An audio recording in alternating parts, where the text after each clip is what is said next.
चलिए स्टार्ट करते हैं आज का class. Good afternoon everyone and welcome to the class.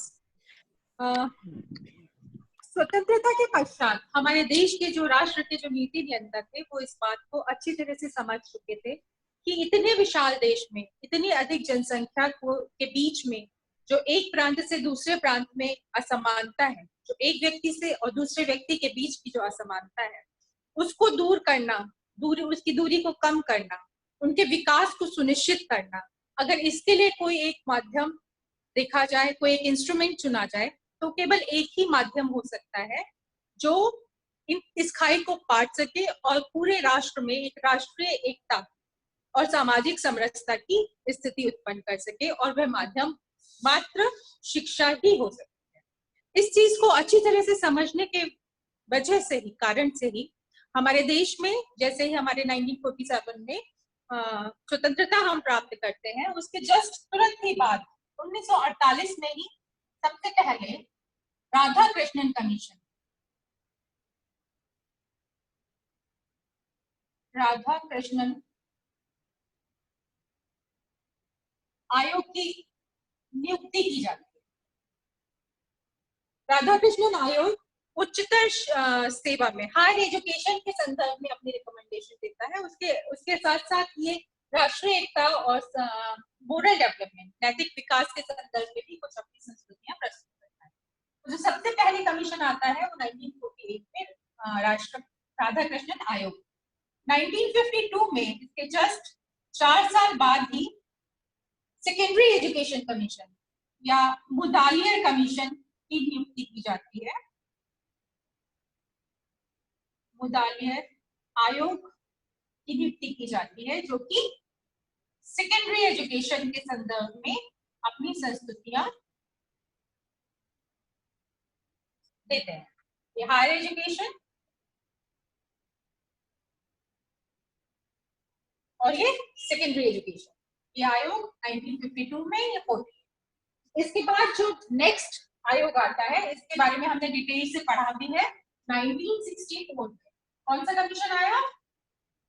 बहुत ही इंपॉर्टेंट कमीशन जिसको हमने स्टडी भी किया है, कोठारी आयोग की नियुक्ति की जाती है जो 1966 में अपनी संस्तुतियां गवर्नमेंट ऑफ इंडिया को प्रदान करते हैं। ठीक, कोठारी आयोग जो है वो संपूर्ण शिक्षा के संदर्भ में अपनी संस्तुतियां देते हैं, संपूर्ण शिक्षा पर। ठीक, इसको हमने काफी डिटेल में स्टडी किया है 1964 की कोठारी कमीशन को। 1964 के कोठारी आयोग की जो संस्तुतियां हैं उनको ध्यान में, उनको जब गवर्नमेंट ऑफ इंडिया को दिया गया तो एक मिनिस्टर ऑफ एजुकेशन, सभी स्टेट्स के मिनिस्टर ऑफ एजुकेशन और एमएचआरडी मिनिस्टर अर्जुन सिंह की अध्यक्षता में एक सम्मेलन का आयोजन किया जाता है और ये डिसाइड किया जाता है कि क्या आगे हमारा क्या स्टेप्स होने चाहिए, और उसके बेसिस पे गवर्नमेंट ऑफ इंडिया को रिकमेंडेशंस दी जाती हैं। और उस समय की तत्कालीन प्रधानमंत्री श्रीमती इंदिरा गांधी इसी के बेसिस पर प्रथम राष्ट्रीय नीति की घोषणा है। प्रथम राष्ट्रीय नीति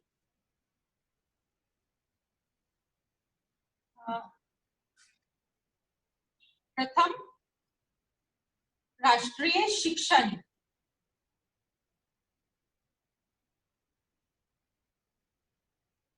1968 में श्रीमती इंदिरा गांधी द्वारा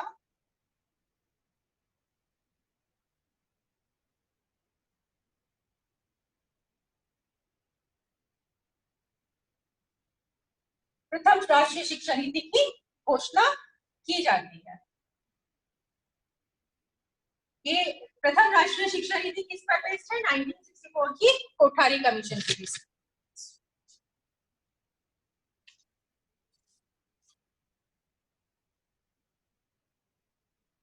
आ, 1968 की जो राष्ट्रीय शिक्षा नीति है वो देश में लागू की जाती है और कुछ हद तक कामयाब भी रहती है, परंतु जब 1985 में इसका जब समीक्षा का समय आता है तब हम पाते हैं कि राष्ट्रीय शिक्षा नीति की जो रिकमेंडेशन है, जो उन्होंने संस्तुतियां की हैं, वो जमीनी स्तर पर उतना नहीं उतर पाई है जितना की अपेक्षा की जा रही है। तो एक मांग उठती है, एक कमी महसूस की जाती है कि जो राष्ट्रीय शिक्षा नीति 1968 है उसको रिवाइज किया जाए। तो रिवाइज करने का मतलब एक नई राष्ट्रीय शिक्षा नीति लाई जाए, जो पुरानी चीजें हैं उनको ऐड करके और कुछ नई चीजों को उसमें जोड़ते हुए एक नई राष्ट्रीय शिक्षा नीति की घोषणा की जाए। तो इस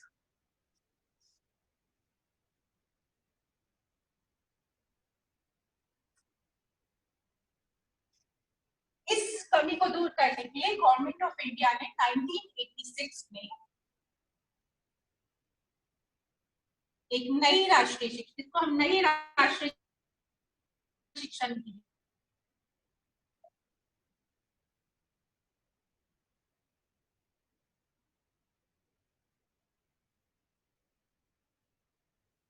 नई राष्ट्रीय शिक्षा नीति की घोषणा करता है 1986 में। इस समय तत्कालीन प्रधानमंत्री कौन थे?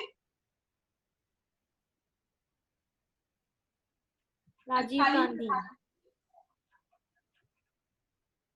राजीव गांधी, तत्कालीन प्रधानमंत्री राजीव गांधी द्वारा 1986 में नई एजुकेशन पॉलिसी, नई राष्ट्रीय शिक्षा नीति की घोषणा की जाती है। क्लियर है? तो हमने जाना कि नई एजुकेशन पॉलिसी की जरूरत क्या पड़ी, हमारे ऑब्जेक्टिव क्या थे इस नेशनल पॉलिसी ऑफ एजुकेशन को लाने। नेशनल पॉलिसी ऑफ एजुकेशन को लाने के ऑब्जेक्टिव्स वही थे जो 1968 में भी थे, लगभग वही रहे। इसको, इसके प्रमुख उद्देश्य थे राष्ट्रीय एकता में वृद्धि,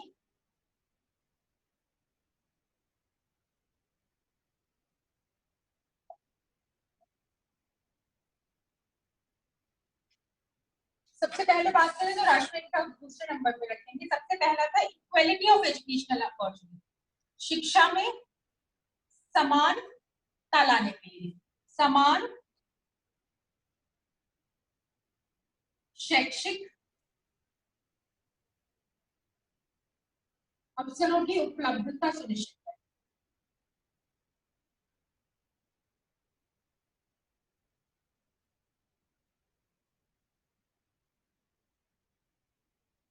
दूसरी बात,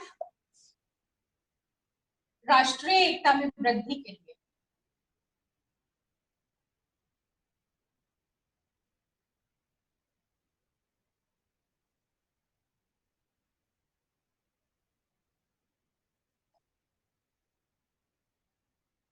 आ, 1968 की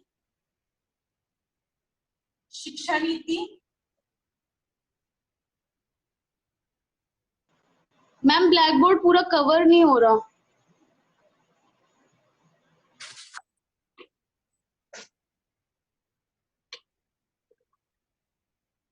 फाइन, कवर हुआ? Yes yes ma'am. शिक्षा नीति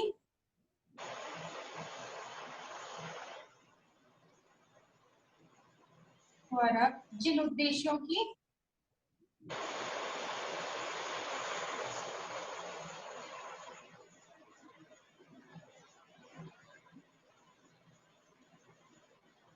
पूर्ति नहीं हो पाई है,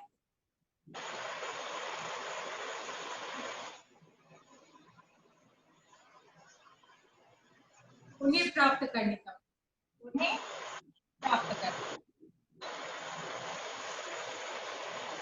ठीक है, तो बेसिक ऑब्जेक्टिव्स तीन कह सकते हैं हम कि पहली बात तो equality of educational opportunity. Video नहीं दिख रहा, नेट की प्रॉब्लम होगी, यहाँ से सही जा रहा है। मैं एक बार फिर से रिवाइज कर दे रही हूँ कि 1986 की नेशनल पॉलिसी ऑफ एजुकेशन का जो मुख्य उद्देश्य था वो सबसे पहली बात है समान शैक्षिक अवसरों की उपलब्धता सुनिश्चित करना, राष्ट्रीय एकता में वृद्धि करना और 1968 के जो ऑब्जेक्टिव्स फुलफिल नहीं हो पाए थे उन्हें प्राप्त करना। ये तीन बेसिक उद्देश्य पर्पस थे 1986 की नेशनल पॉलिसी ऑफ एजुकेशन।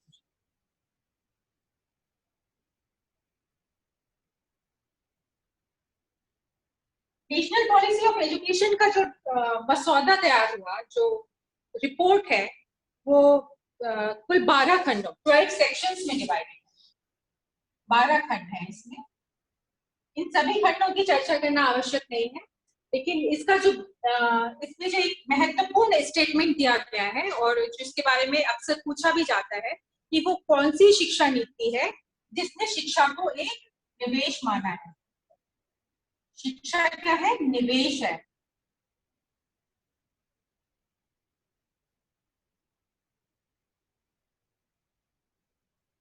वो नेशनल पॉलिसी ऑफ एजुकेशन में माना गया है। इन्होंने कहा है कि शिक्षा राष्ट्रीय विकास के लिए किया जाने वाला वर्तमान और भविष्य के लिए किया जाना एक निवेश है। शिक्षा राष्ट्रीय विकास के लिए वर्तमान एवं भविष्य में किया जाने वाला एक निवेश है। क्या है? इन्वेस्टमेंट है। Education is a unique investment. Education is a unique investment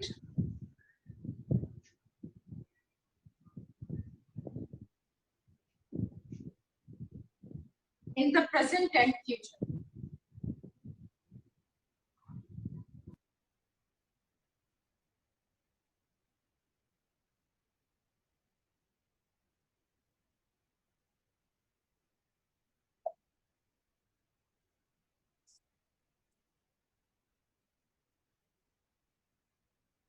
एक इम्पोर्टेंट इनका स्टेटमेंट दिया बिल्कुल स्टार्टिंग में इंट्रोडक्शन के पार्ट में इन्होंने कहा कि education is a unique investment in the present and future. इसके बाद जो इनकी संस्कृतियां हैं वो काफी बृहद संस्कृतियां हैं और काफी बड़ा एरिया कवर करती हैं, लेकिन हम उन सबको एक 7 पॉइंट्स में 7 हेडिंग्स में स्टडी करेंगे, 7 सेक्शंस में डिवाइड करके पढ़ेंगे। सबसे पहले जो इनकी रिकमेंडेशंस है वो समानता को लेकर,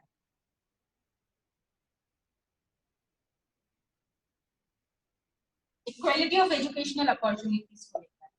दूसरी जो इनकी रिकमेंडेशन को हम स्टडी करेंगे वो प्राथमिक शिक्षा के संदर्भ में इनकी जो रिकमेंडेशन उनको स्टडी करेंगे। प्राथमिक शिक्षा इससे पहले और इससे बाद के बाद में जो भी बातें कही है वो हम इसके अंदर है इसको स्टडी करेंगे। तीसरी बात इन्होंने जो की है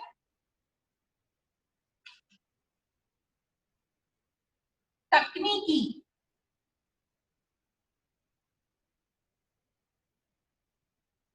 एवं प्रबंधन शिक्षा से संबंधित कुछ रिकमेंडेशन। टेक्निकल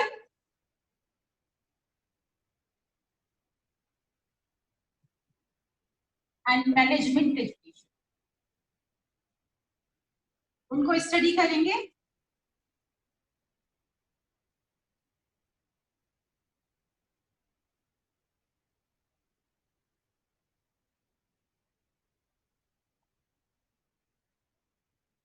इसके बाद संस्कृति की शिक्षा,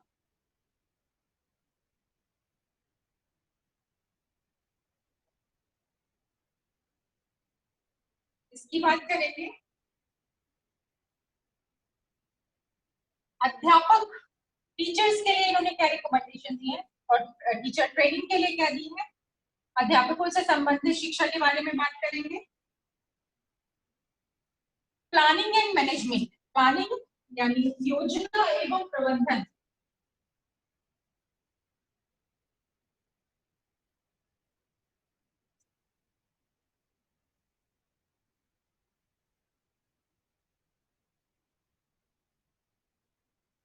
शिक्षा की योजना और प्रबंधन के संबंध में इन्होंने कुछ संस्कृति की है, उनको हम स्टडी करें। और उसके अलावा पुस्तकालयों के बारे में,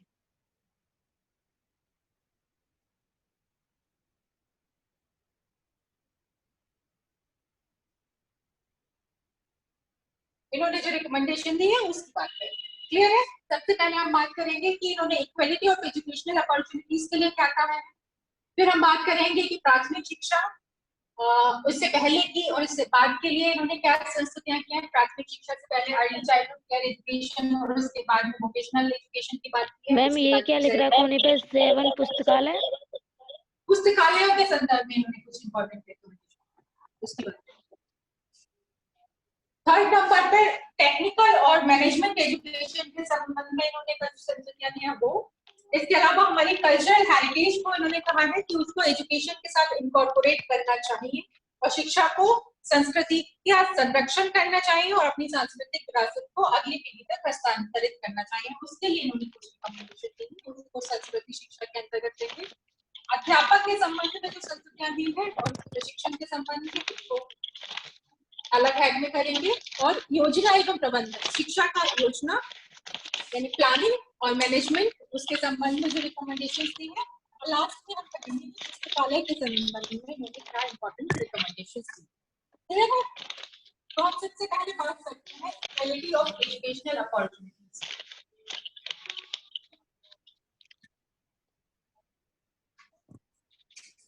शैक्षिक अवसरों की समानता।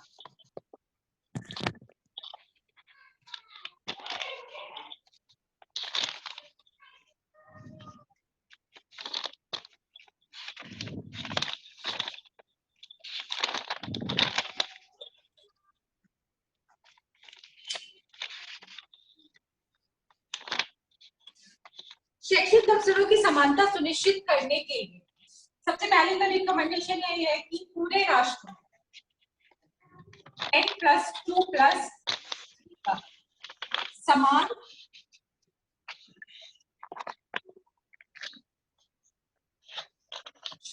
शिक्षा की समान संरचना लागू की जाए। आपको अगर याद होगा तो कोठारी कमीशन में भी यही बात की।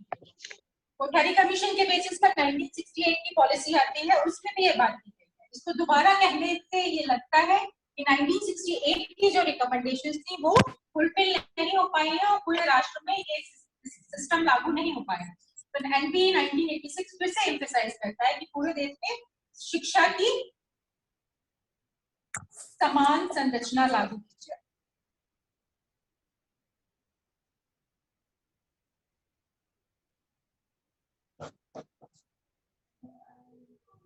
इसको आप एक्सप्लेन कर सकते हैं 10+2+3 को। शिक्षा की गुणवत्ता बढ़ाई जाए। गुणवत्ता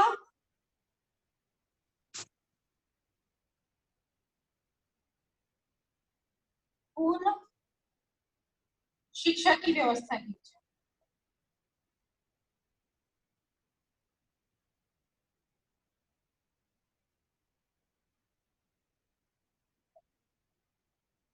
और एक खास असमानता जो हम पाते हैं कि इंटर स्टेट जो इनइक्वालिटी है उसको तो हमने कह दिया कि 10+2+3 एजुकेशन का स्ट्रक्चर हम लागू कर देंगे, लेकिन जो उस समय असमानता पाई जा रही थी आज भी पाई जाती है वो है लड़कियों की शिक्षा में और लड़कों की शिक्षा में असमानता। जो ओबीसी और एससी एसटी है उनकी और जनरल कैटेगरी के स्टूडेंट्स की शिक्षा के अवसरों में समानता न होना और जनजातीय और जो ग्रामीण क्षेत्र के बच्चे हैं उनको शिक्षा के समान अवसर उपलब्ध ना करा पाए। तो इसके लिए इन्होंने संस्कृति की थी कि पूरे देश में लिंग, जाति एवं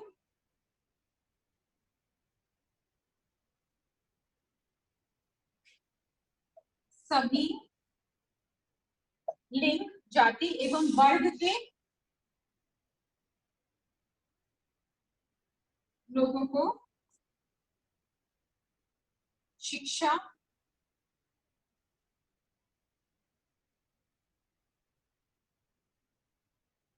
के समान अवसर उपलब्ध कराना।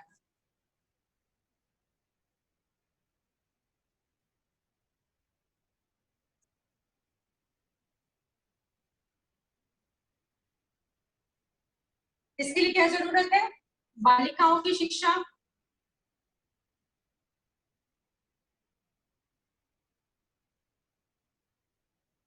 एससी एसटी, ओबीसी, विकलांग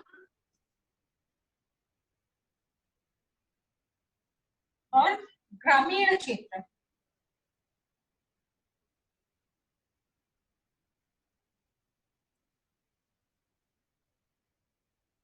के बालकों की शिक्षा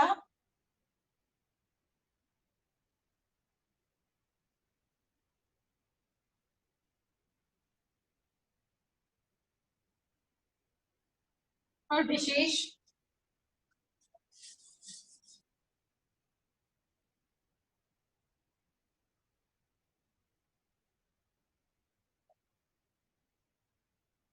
बल देना। ये एक इम्पोर्टेंट रिकमेंडेशन है। इसी के आधार पर आगे चलकर ऐसी जो ग्रामीण क्षेत्र है उनमें नवोदय विद्यालयों की स्थापना होती है ग्रामीण क्षेत्रों में, और जो जनजातीय क्षेत्र है उसमें आश्रम पद्धति के आधार पर विद्यालयों की स्थापना होती है। बालिकाओं के लिए अलग से विद्यालयों की स्थापना की जाती है और इंटीग्रेटेड एजुकेशन की शुरुआत हुई। तो 1986 की पॉलिसी में जो एक रिकमेंडेशन है, इसके आधार पर हम कह सकते हैं कि आगे चलकर नवोदय की और जनजातीय क्षेत्रों में आश्रम पद्धति और विकलांगों के लिए समावेशी शिक्षा, समेकित शिक्षा की शुरुआत इस नेशनल पॉलिसी ऑफ एजुकेशन के रिकमेंडेशन के बेसिस पर होती है, शुरू होती है। इसका प्रभाव रहता है।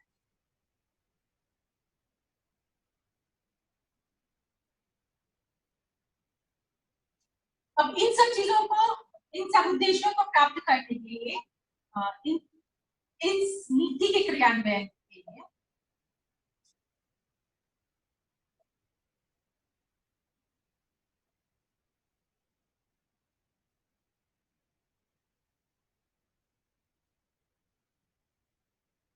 ये नेशनल पॉलिसी ऑफ एजुकेशन कहते हैं कि इसमें यूजीसी, एनसीईआरटी, न्यूपा, जो नेशनल लेवल की इंस्टीट्यूट्स है, ये सब मिलकर इस योजना का क्रियान्वयन करेंगे,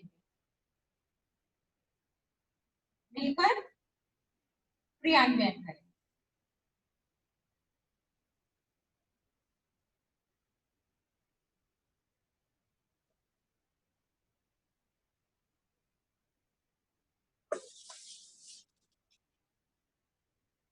तो हमने अपना पहला पॉइंट क्लियर किया कि शैक्षिक अवसरों की समानता के लिए नेशनल पॉलिसी ऑफ एजुकेशन में क्या क्या रिकमेंडेशन है।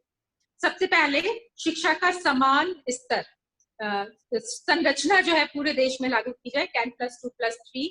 उसके अलावा जो बैकवर्ड माइनॉरिटीज हैं, अल्पसंख्यक वर्ग जो शिक्षा में पिछड़े हुए हैं, एससी, एसटी, ओबीसी, विकलांग और महिला, ग्रामीण क्षेत्र, इनके शिक्षा के लिए विशेष प्रबंध किए जाए, गुणवत्तापूर्ण क्वालिटी एजुकेशन की व्यवस्था की जाए। और इन सब चीजों को कैसे लाया जाएगा, उसके लिए यूजीसी, एनसीईआरटी और न्यूपा जो है वो एक साथ मिलकर काम करें।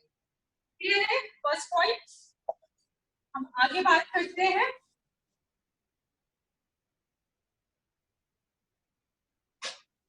प्राथमिक शिक्षा के संबंध।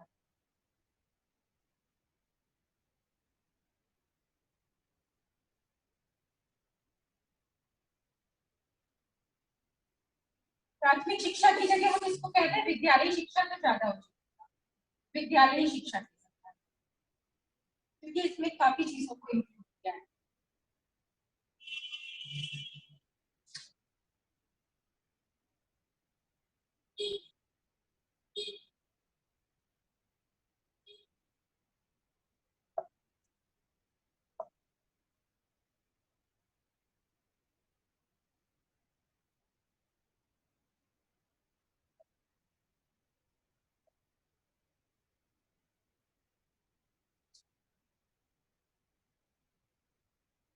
सबसे पहली बात इन्होंने प्राथमिक शिक्षा से पहले early childhood and care, early childhood and care education, पूर्व प्राथमिक शिक्षा की बात। इन्होंने कहा कि प्राथमिक शिक्षा से पहले पूर्व प्राथमिक शिक्षा की भी व्यवस्था की जानी चाहिए। क्यों? उसकी आवश्यकता क्या है? उसकी आवश्यकता है उनका पोषण। इस समय बच्चे को जो पोषण दिया जाएगा और उसका जो स्वास्थ्य होगा, उसका बहुत महत्वपूर्ण रोल होगा। किस चीज पर? इसका प्रभाव किस पर पड़ेगा? बच्चे के शारीरिक,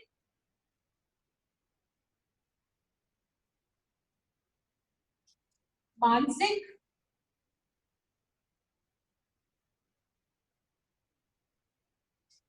बौद्धिक,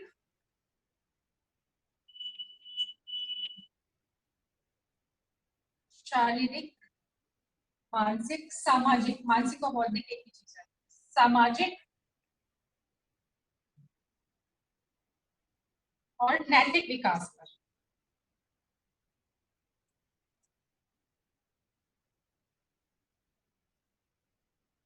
इन्होंने early childhood care and education की बात की है, पूर्व प्राथमिक शिक्षा और केयर, मतलब इस संस्कृति के आधार पर पूरे देश में बालवाड़ियों की, आंगनबाड़ियों की स्थापना की गई।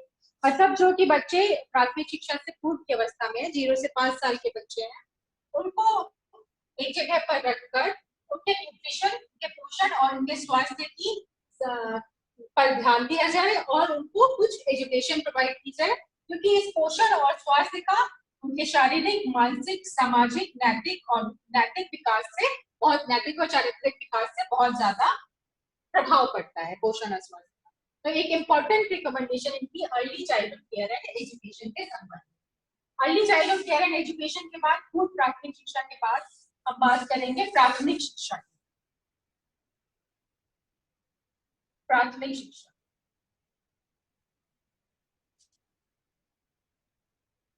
कॉन्स्टिट्यूशन में लिखा गया यूनिवर्सल एजुकेशन प्रोवाइड की जाएगी, मतलब 6 से 14 साल तक के बच्चों को अनिवार्य प्राथमिक शिक्षा उपलब्ध कराई जानी चाहिए। तो ये उस समय की कंडीशन, तो ये 1986 में है, ये नहीं हो पा रही है और ज्यादातर बच्चे जो है वो स्कूल बीच में ही छोड़ देते हैं। तो उस समय जो स्कूल ड्रॉप आउट की जो प्रॉब्लम थी, एक बहुत बड़ी प्रॉब्लम थी। तो इन्होंने प्राथमिक शिक्षा के संबंध में जो पहली संस्कृति वो ये थी कि सार्वभौमिक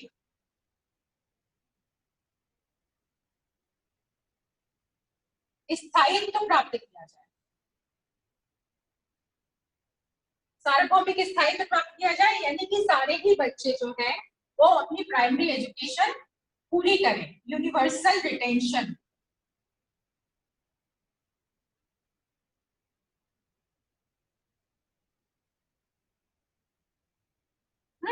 चौदह साल तक के सभी बच्चे स्कूलों में रहें और अपनी प्राथमिक शिक्षा पूरी करें। इसके लिए ड्रॉप आउट, स्कूल छोड़ने वाले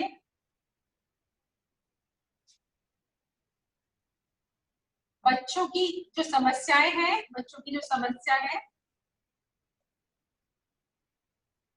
समस्या पर विशेष ध्यान दिया जाए।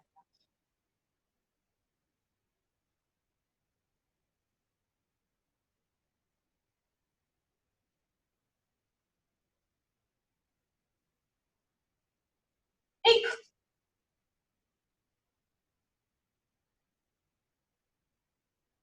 अच्छा, बच्चे स्कूल छोड़ते हैं तो उसमें कहीं ना कहीं स्कूल की भी काफी इंपॉर्टेंट भूमिका रहती है। अगर स्कूल में बेसिक इंफ्रास्ट्रक्चर ही नहीं है, बच्चों के बैठने की व्यवस्था ही नहीं है, बच्चों को पढ़ाने के लिए टीचर ही नहीं है, तो ड्रॉप आउट की समस्या बहुत इंपॉर्टेंट हो जाती है, मतलब बहुत कॉमन हो जाएगी। बच्चा स्कूल क्यों जाएगा?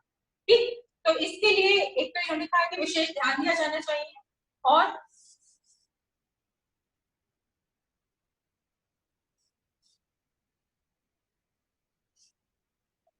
विद्यालयों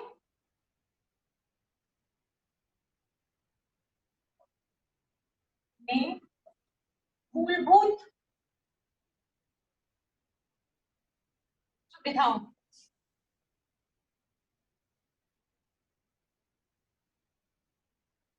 की व्यवस्था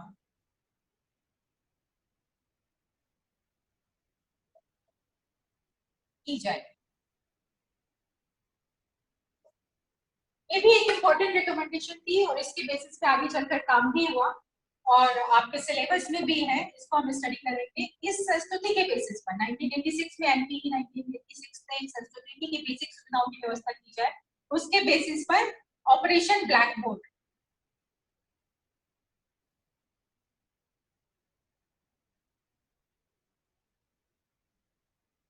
1987 में शुरू किया। क्लियर है?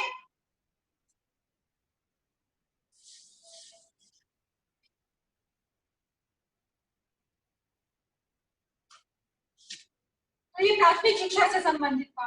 इसके बाद प्राथमिक शिक्षा प्राप्त करके बच्चा क्या करेगा?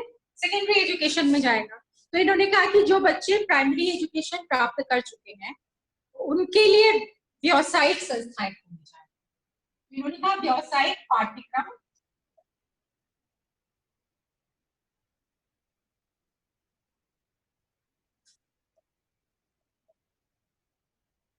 एवं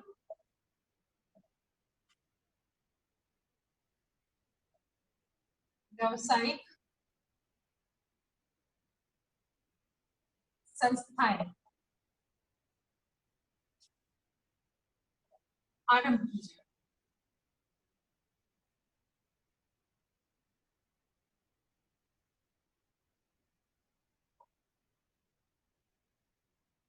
और प्राथमिक शिक्षा को बढ़ावा देने के लिए या जरूरी है कि लोग समझ सके कि इसकी वैल्यू क्या है, उनकी लाइफ में इसका इम्पैक्ट क्या है।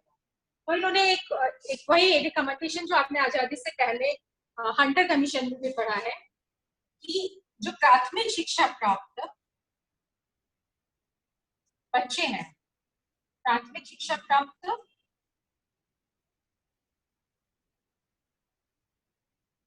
युवा जो आप प्राथमिक शिक्षा प्राप्त कर चुके हैं, जो कहते हैं बेरोजगार है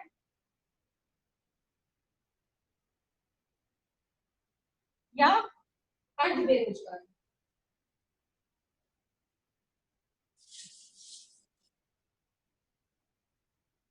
बेरोजगार या अर्ध बेरोजगार है,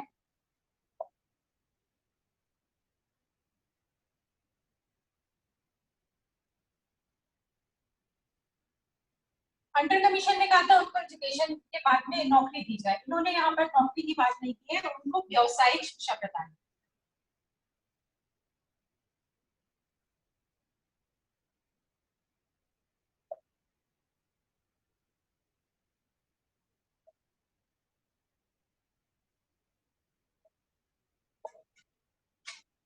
विद्यालय शिक्षा के संबंध में जो मुख्य संस्तुतियां हैं उनको एक बार फिर से रिवाइज करते हैं। सबसे पहले इन्होंने कहा कि प्राथमिक शिक्षा से पहले पूर्व प्राथमिक शिक्षा की व्यवस्था होनी चाहिए और इसके बेसिस पर बालवाड़ी और आंगनबाड़ी की व्यवस्था सरकार ने 1986 की पॉलिसी के बेसिस पर पूरे देश में शुरुआत की, क्योंकि इसका बहुत ज्यादा इंपॉर्टेंट रोल होता है चाइल्ड के फर्दर डेवलपमेंट। प्राइमरी एजुकेशन के बारे में उस समय जो महत्वपूर्ण समस्या थी वो ड्रॉप आउट की समस्या थी। उसको टैकल करने के लिए इन्होंने उद्देश्य रखा कि यूनिवर्सल रिटेंशन हमारा उद्देश्य है कि हर बच्चा जो है वो प्राथमिक शिक्षा 14 वर्ष तक की आयु तक पूर्ण कर ले। इसके लिए गुणवत्तापूर्ण शिक्षा की व्यवस्था की जाए और जो विद्यालय है उनमें मूलभूत सुविधाएं उपलब्ध कराई जाए। तो इन मूलभूत सुविधाओं को ही ध्यान में रखते हुए 1987 में सरकार के द्वारा ऑपरेशन ब्लैक बोर्ड की स्थापना की गई, शुरुआत की गई पूरे देश में। इसके अलावा जब अगर प्राथमिक शिक्षा पूरी हो गई है उसके बाद क्या किया जाए, तो उसके बाद व्यावसायिक पाठ्यक्रम वोकेशनल एजुकेशन या सब्जेक्ट सिलेबस लाया जाए, वोकेशनल इंस्टीट्यूट खोले जाए, जिससे जो प्राथमिक शिक्षा प्राप्त बच्चे हैं उनको वोकेशनल किसी न किसी वोकेशन में ट्रेंड किया जा सके। तो प्राथमिक शिक्षा प्राप्त जो भी युवा जो बेरोजगार है उनके लिए व्यावसायिक शिक्षा प्रदान करने की संस्कृति इसके द्वारा। क्लियर है?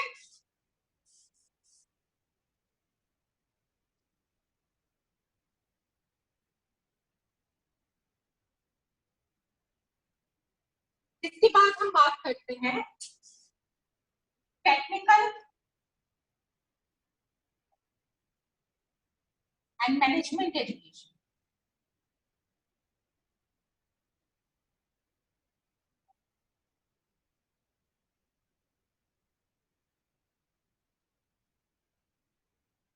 तकनीकी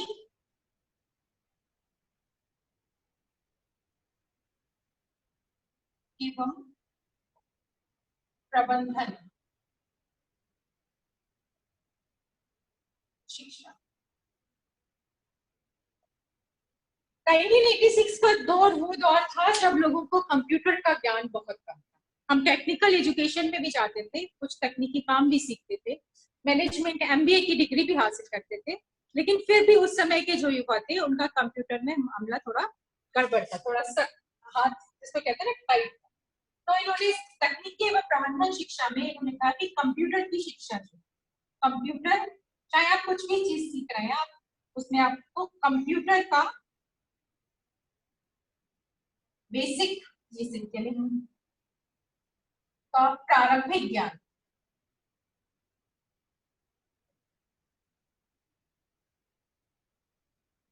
एवं कंप्यूटर के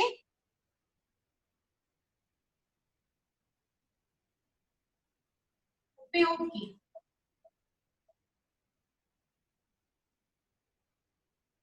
जानकारी दी जाए।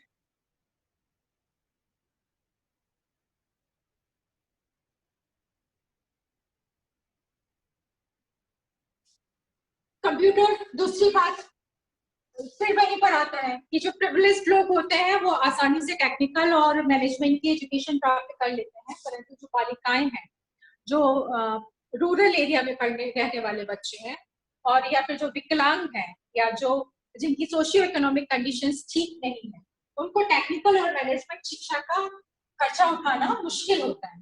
तो इसके लिए इन्होंने कहा कि बालिकाओं या महिलाओं,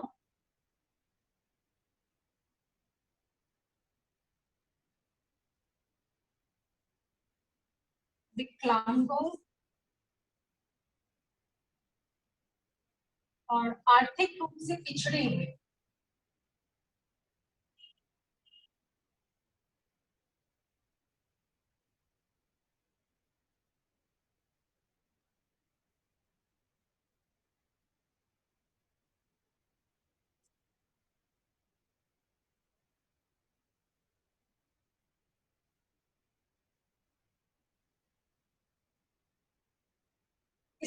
इसकी स्थापना की जाए ओपन यूनिवर्सिटीज की, निरौपचारिक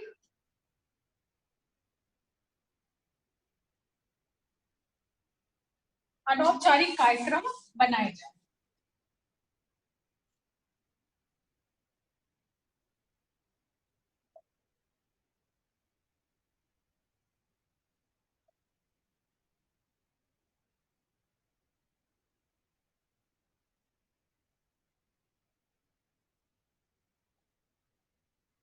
क्लियर है?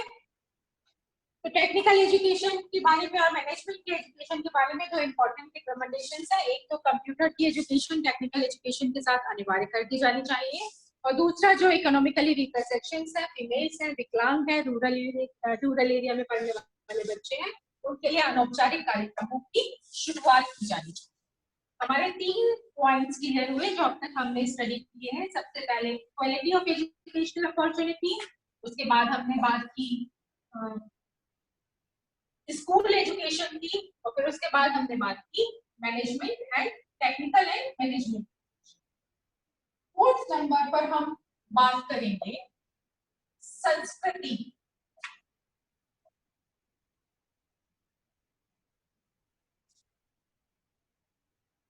के समावेशन से संबंधित, या संस्कृति शिक्षा से संबंधित।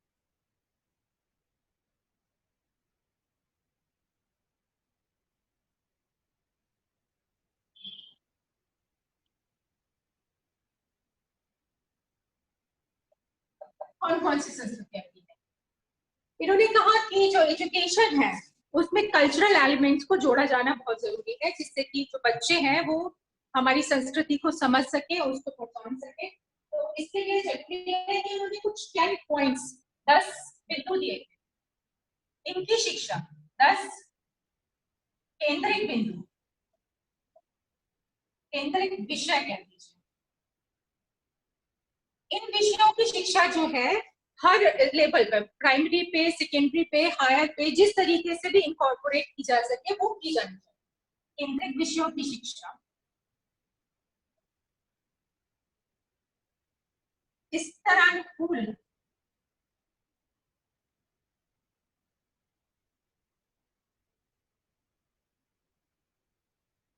समावेशित की जानी चाहिए।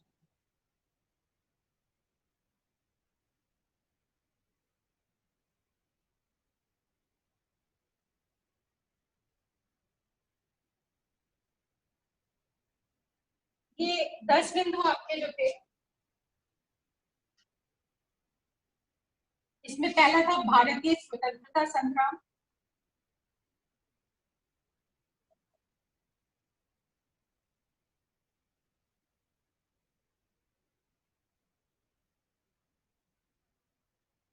दूसरा था संवैधानिक जो कॉन्स्टिट्यूशनल रिस्पॉन्सिबिलिटीज है, संवैधानिक दायित्व,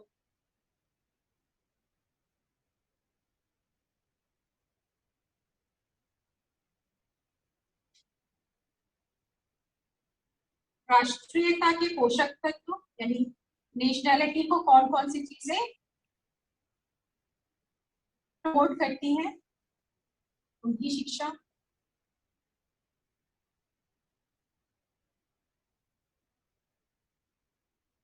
हमारी सांस्कृतिक विरासत की शिक्षा,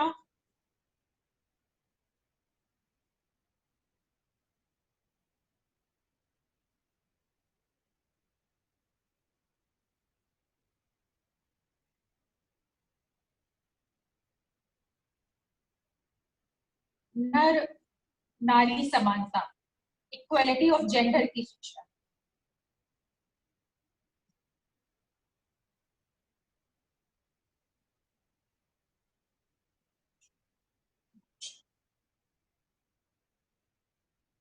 पर्यावरण संरक्षण,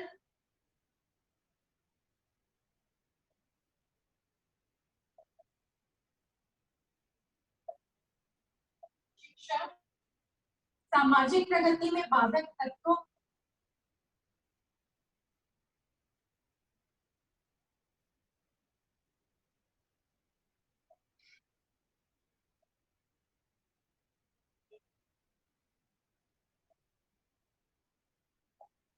वैज्ञानिक दृष्टिकोण,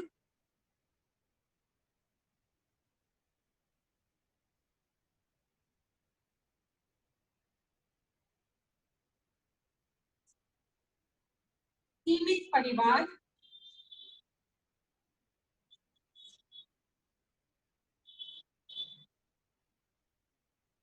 और लास्ट में लोकतंत्र और धर्मनिरपेक्षता।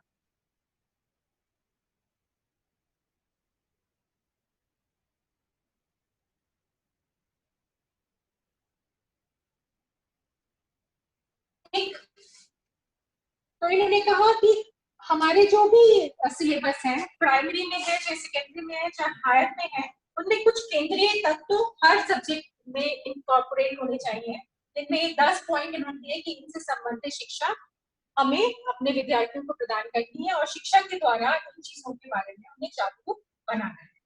क्लियर है?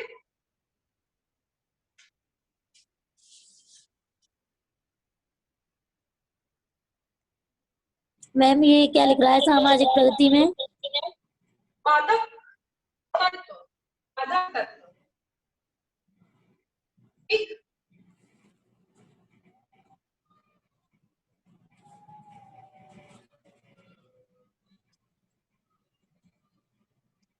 ये लिख लिया हो तो रख सकते हैं आपका। इसके बाद हम करेंगे डिजिटल और शिक्षण एजुकेशन। शिक्षक, टीचर। अब 1964 की जो कोठारी कमीशन है उसको अगर आप याद करने की कोशिश करें तो उसमें टीचर के संबंध में कहा गया है कि इनका पे स्केल बढ़ाया जाना चाहिए और हर 5 साल में इनको रिवाइज करना चाहिए, और कुछ सेवा शर्तों के बारे में भी लिखा है कि समान सेवा शर्तें जो होनी चाहिए। यहाँ पर इन्होंने कहा कि शिक्षा को प्रोत्साहित करने की बहुत आवश्यकता है। अगर हम शिक्षा के माध्यम से समाज में कुछ अच्छा करना चाहते हैं तो शिक्षक को सरकार एवं समुदाय द्वारा, न केवल सरकार बल्कि कम्युनिटी के द्वारा भी शिक्षक को प्रोत्साहित करने किया जाना चाहिए। सरकार एवं समुदाय द्वारा शिक्षकों को प्रोत्साहित करने के प्रयास किए जाए।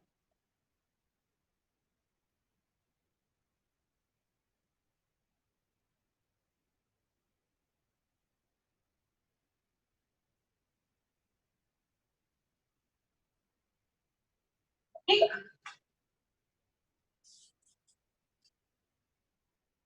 प्रोत्साहित किया जाए। ठीक, और दूसरी बात, राष्ट्रीय स्तर पर जो टीचर्स की जो स्केल है, राष्ट्रीय स्तर पर नेशनल लेवल पर टीचर को समान वेतन और समान सेवा शर्तों का प्रावधान किया जाना चाहिए। ये नहीं कि एक इंस्टीट्यूट में या एक स्टेट में शिक्षक की सैलरी अलग है और दूसरे में अलग है। राष्ट्रीय स्तर पर समान वेतन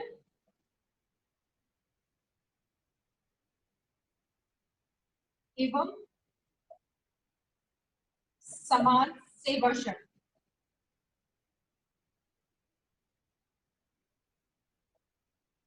का प्रावधान किया जाना चाहिए।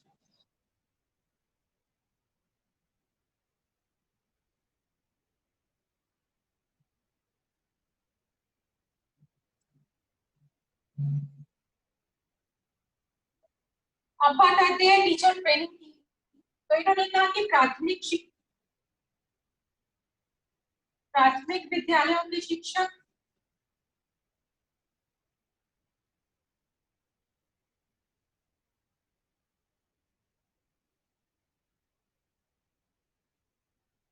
प्राइमरी टीचर्स हैं उनके लिए, और जो अडल्ट यानी कि क्या कहेंगे अनौपचारिक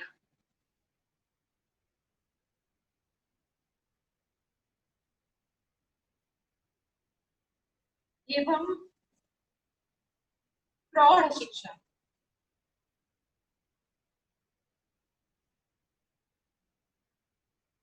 के शिक्षकों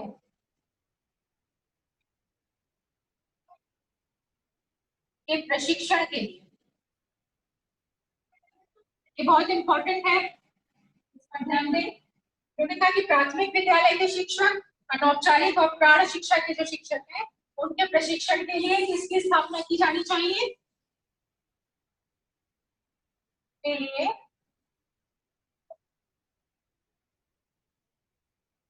जिला शिक्षा प्रशिक्षण संस्थानों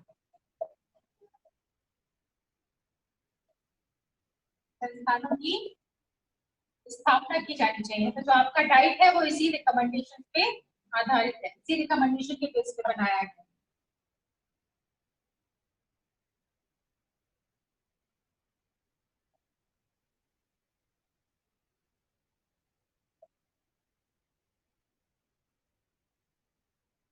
तो टीचर से रिलेटेड हमने मोटे मोटे देखा जाए तो 4 चीजें इन्होंने रिकमेंड की। पहली बात तो ये कहा कि जो कम्युनिटी है और जो गवर्नमेंट है, इन दोनों को टीचर्स को प्रोत्साहित करने की आवश्यकता है। उनको समान वेतन और समान सेवा शर्तों का प्रावधान किया जाना चाहिए राष्ट्रीय स्तर पर। जो प्राइमरी के टीचर्स हैं और जो अडल्ट एजुकेशन में या नॉन फॉर्मल एजुकेशन में एक्टिव टीचर्स हैं, उनके लिए प्री सर्विस और इन सर्विस टीचर ट्रेनिंग का जो दायित्व है उसको निभाने के लिए जिला शिक्षा प्रशिक्षण संस्थानों की व्यवस्था की जानी चाहिए। District institute of education and training.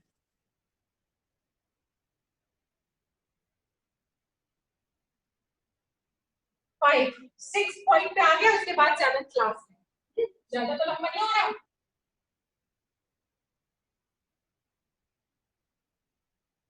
प्रबंधन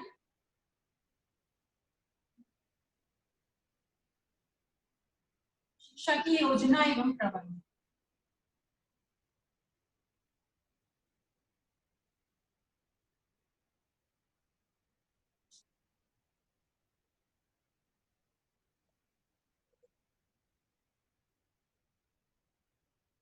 पूरे देश में किस तरीके से शिक्षा प्रदान की जाएगी, किस तरीके से उसकी योजना बनाई जाएगी, ये तो हम कहीं ना कहीं हमारी जो नेशनल पॉलिसी ऑफ एजुकेशन है वो डिसाइड कर देंगे।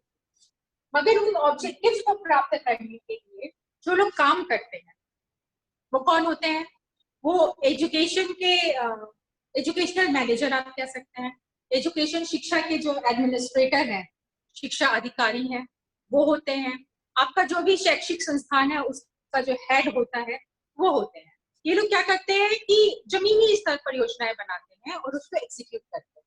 तो जो शिक्षा की योजना या प्रबंधन है उसमें जो इम्पोर्टेंट बात है, सबसे पहले तो जो हमारा नेशनल स्तर पर जो हम शिक्षा की योजना बनाते हैं उसको राष्ट्रीय विकास में शिक्षा को राष्ट्रीय विकास से जोड़ा जाना चाहिए।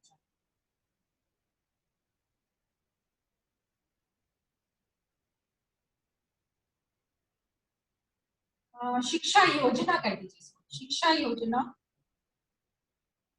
और राष्ट्रीय विकास। और दूसरी बात क्या है, शिक्षा के द्वारा हम मैन पावर प्लानिंग करते हैं, शिक्षा और मानव शक्ति। मानव शक्ति निर्माण से मतलब है कि हमें किस सेक्टर में, जैसे अगर इस समय जरूरत है कि हमने डिफरेंट इंस्टीट्यूशंस खोले हैं जो कि जिनमें हमें इंजीनियर्स की जरूरत है, तो हमारी प्लानिंग कुछ इस तरीके से होनी चाहिए कि टेक्निकल इंस्टीट्यूट ज्यादा होनी चाहिए और ज्यादातर बच्चे इंजीनियरिंग करते हैं, या किसी समय में मेडिकल की जरूरत है, टीचर्स की जरूरत है, तो किस क्षेत्र में कितने शिक्षित लोगों की जरूरत है उस तरीके से प्लानिंग की जाए और उतने ही लोगों को वो शिक्षा प्रदान की जाए, जिससे कि वो लोग राष्ट्रीय विकास में योगदान दे सके और मानव शक्ति का विकास किया जा सके। मानव शक्ति का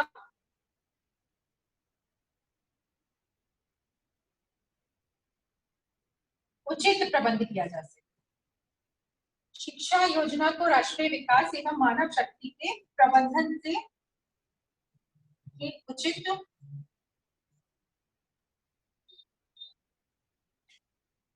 नियोजन से जोड़ा जाना चाहिए, नियोजन या विकास से जोड़ा जाना चाहिए, विकास से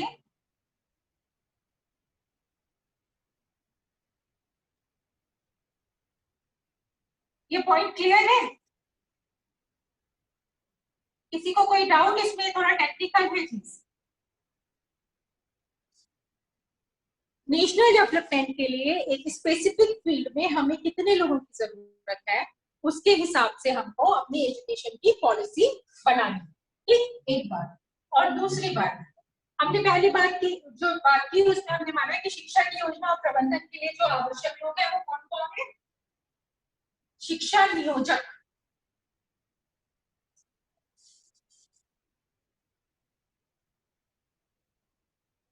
शिक्षा नियोजक,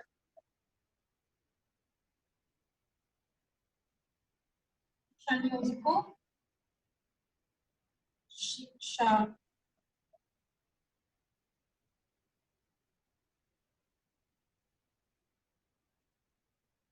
प्रशासकों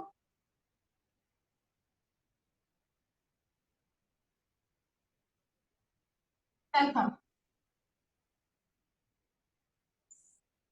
संस्था प्रधान, शैक्षिक संस्था के प्रधान के प्रशिक्षण के लिए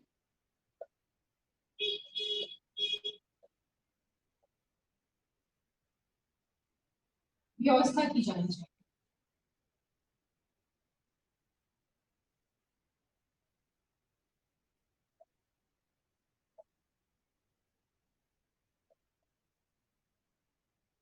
ठीक, पहली बात, जो भी हम एजुकेशनल प्लानिंग बनाएंगे वो नेशनल डेवलपमेंट से और ह्यूमन रिसोर्स की कहाँ पर जरूरत है उस चीज को ध्यान में रखते हुए बनाएंगे।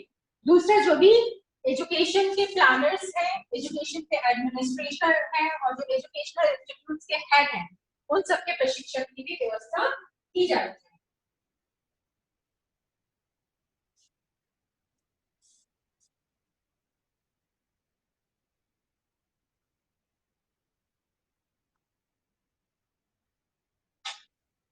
हम बात करेंगे पुस्तकालय की।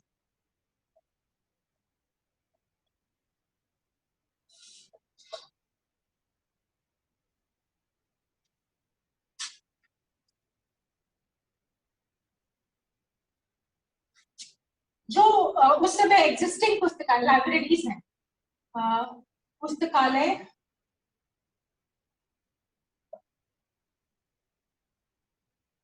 पुस्तकालयों के उन्नयन एवं नए पुस्तकालयों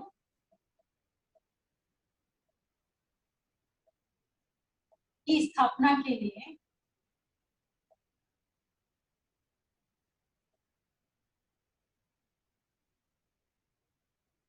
राष्ट्रीय स्तर पर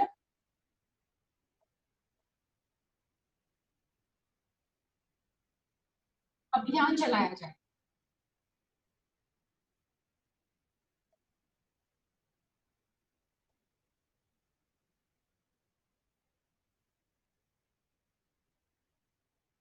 और अब पुस्तकालय है तो उनमें बेटर जो बुक्स हैं उनके लिए पुस्तकों की गुणवत्ता के सुधार के लिए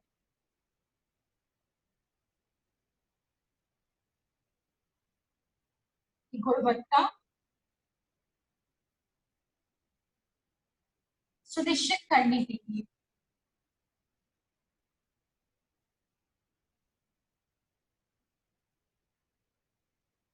दिख रहा है।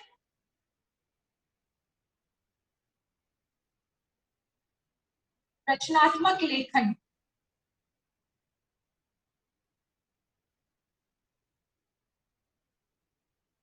को प्रोत्साहित किया जाए।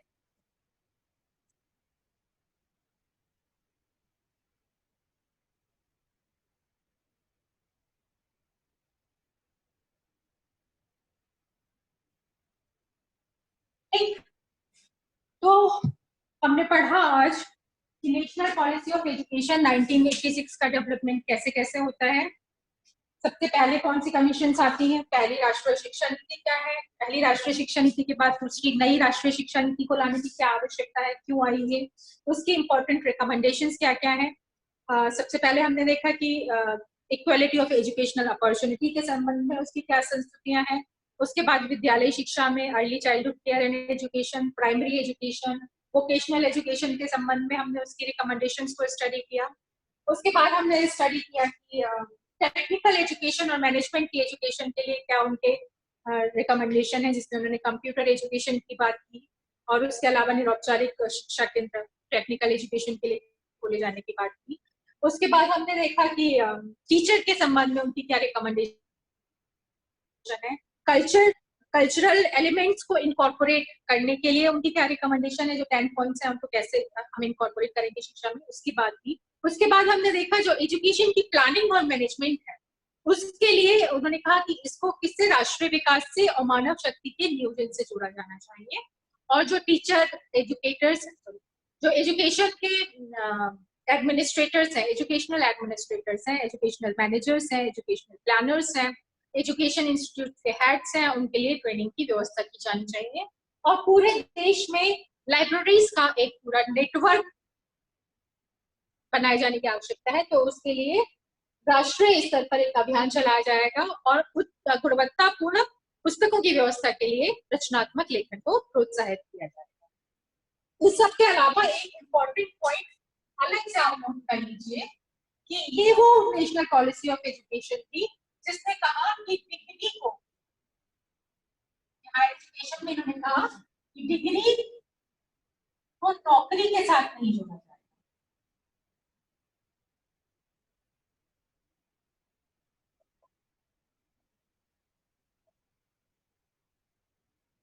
नहीं जोड़ा जाना चाहिए। यानी अगर आपको कोई काम आता है तो आप जॉब पाएंगे और अगर आपको काम नहीं आता है तो आप वो जॉब नहीं पाएंगे। आपकी डिग्री का आपकी जॉब से कोई लेना देना नहीं होगा। ये एक अलग से आप नोट कर सकते हैं क्योंकि ये क्वेश्चन अक्सर पूछा जाता है। इन सब चीजों में, इन रिकमेंडेशंस में कोई दिक्कत? इसके कॉन्सिक्वेंसेस क्या होते हैं? एक तो आपका ऑपरेशन ब्लैक बोर्ड इसी की वजह से स्टार्ट होता है। आश्रम विद्यालय जो जनजातीय क्षेत्रों में खोले जाते हैं, नवोदय विद्यालयों की स्थापना होती है और गाइड्स की स्थापना होती है। तो ये 1986 की पॉलिसी जो है काफी आगे तक जाती है। इसमें एक प्रावधान ये किया गया है कि हर 5 साल के बाद इसको रिवाइज किया जाएगा, इसको देखा जाएगा और उसका मूल्यांकन किया जाएगा। तो 1986 के 5 साल बाद 1991 में करीब इसको दोबारा से रिवाइज करने की बात उठती है और 1991 में जब इसकी समीक्षा की जाती है तो 1992 में फाइनल जाता है। अगली चीज निकल के आती है जिसको हम POA, प्रोग्राम ऑफ एक्शन कहते हैं। प्रोग्राम ऑफ एक्शन की बात हम अगले क्लास में करेंगे। इस संबंध में किसी को कोई क्वेश्चन हो, कोई क्वेरीज हो तो पूछ सकते हैं।